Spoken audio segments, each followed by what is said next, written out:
continua Kardec em A Gênese, meus irmãos, dizendo que quase sempre a obsessão ela pode exprimir uma vingança tomada por um espírito e cuja origem frequentemente se relaciona com as relações e com que o obsidiado, que no caso seria qualquer um de nós, teve com o obsessor em existência pretérita. Então, muitas vezes, meus irmãos, as obsessões acontecem no nosso caminho como resultado de uma cobrança do passado, como resultado de uma vingança exercida por alguém que nós prejudicamos no passado e que esse alguém ainda não nos perdoou. E Deus, meus irmãos, permite que essas coisas aconteçam, não para nos castigar, mas para que com esta prova, com esta expiação, nós possamos aprender a não fazer mal para as pessoas, a não prejudicar o nosso próximo, a não cometer ações indignas, a não desvalorizar a vida, não é verdade? Então, obsessão, muitas vezes, é uma cobrança que está batendo as portas da alma. A obsessão é um processo bilateral, é uma via de mão dupla.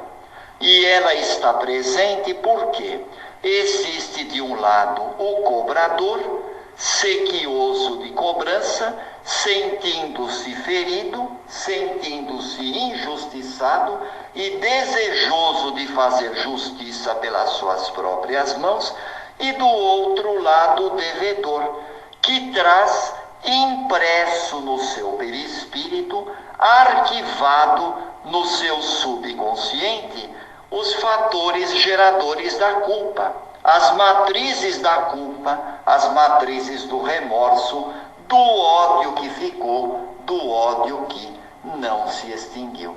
E a gente sabe, meus irmãos, que a força do subconsciente ou do inconsciente é uma força muito grande. Não poucas vezes, meus irmãos, o subconsciente fica nos cobrando das coisas erradas que nós fazemos. Então nós precisamos sempre prestar atenção, meus irmãos, nas recomendações de Jesus, principalmente quando o Mestre nos adverte no Pai Nosso, na oração que nós acabamos de fazer. Não nos deixeis cair em tentação, mas livrai-nos do mal. Não é mesmo?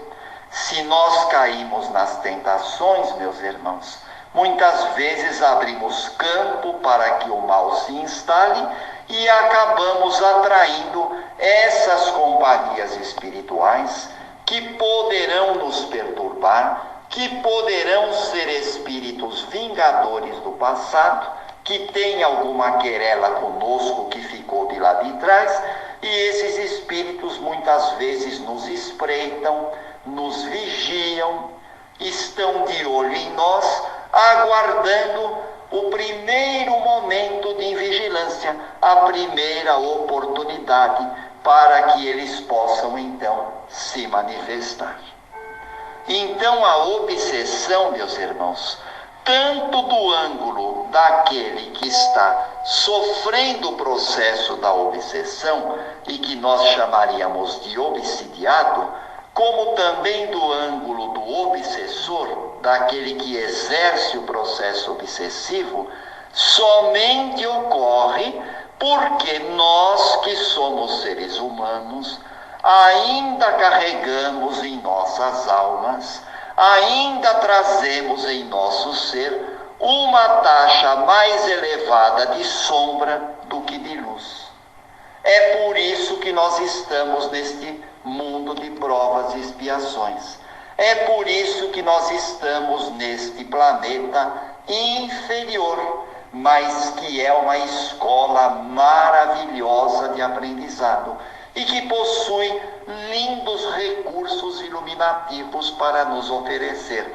A terra, meus irmãos, não é somente uma penitenciária, não é apenas um hospital, não é apenas um exílio, mas é um lindo lar de aprendizado e que nos apresenta tantas coisas maravilhosas. Se não vejamos, quem de nós, meus irmãos, não tem a felicidade de perceber um lindo amanhecer, de contemplar este céu azul, de ouvir os bem-te-vis cantando, de observar uma árvore florescendo, de aspirar o perfume de uma flor? Não é verdade, meus irmãos?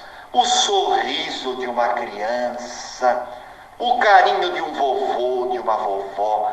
Quantas coisas lindas, meus irmãos, nós podemos perceber neste planeta.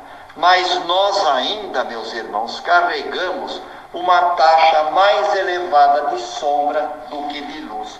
É por isso que as obsessões acontecem, porque nós estamos neste mundo de provas e expiações e Deus permite a existência do processo obsessivo para que efetuemos o treinamento do perdão.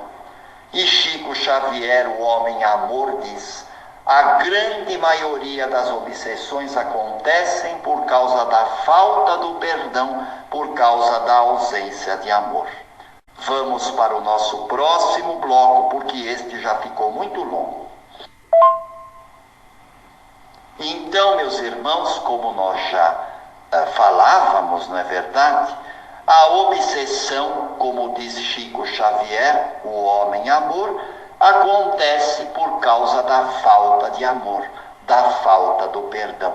E imaginem, né, meus irmãos, quando nós não nos perdoamos, nós vamos criando um ciclo vicioso de dor, de vingança, de revide, de malquerença recíproca. E se não houver amor, se não houver evangelização, se não houver fé, se não houver oração, meus irmãos, isso pode se prolongar indefinidamente, pode se prolongar por séculos e séculos, como aconteceu com aquela família que Ivone Pereira relata no livro Dramas da Obsessão.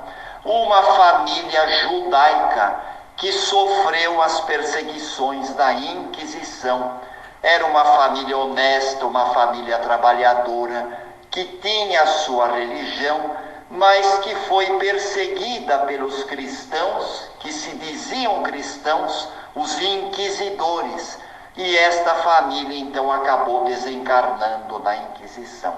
E quando os membros desta família se viram no plano espiritual e perceberam que a vida continuava, ficaram durante séculos obsidiando aqueles inquisidores, aquelas altas autoridades da igreja que desencadearam toda aquela perseguição.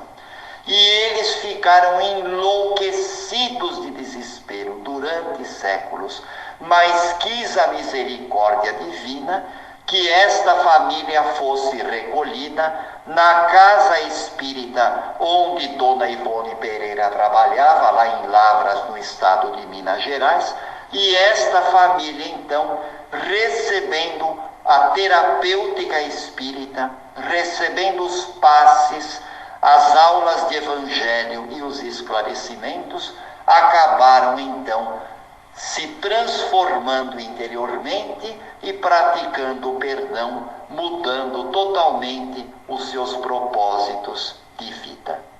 Então, meus irmãos, enquanto isto ocorrer, enquanto nós continuarmos tendo mais sombra do que luz dentro de nós, haverá obsessores e obsidiados.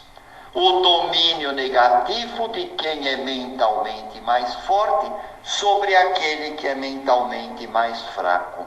O domínio do credor do passado sobre o devedor do presente. Haverá algozes e haverá vítimas.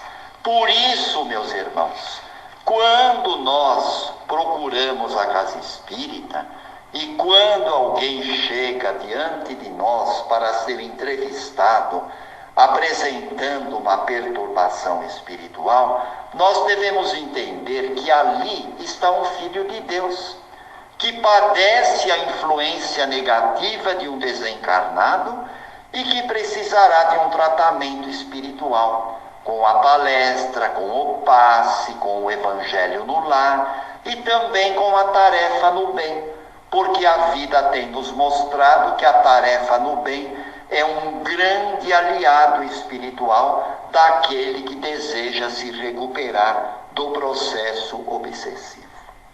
Então, nós precisamos entender uma coisa: ninguém é vítima inocente, meus irmãos. Não existe vítima inocente. Isso é uma coisa que nós precisamos tirar da nossa cabecinha. Ninguém sofre sem merecer.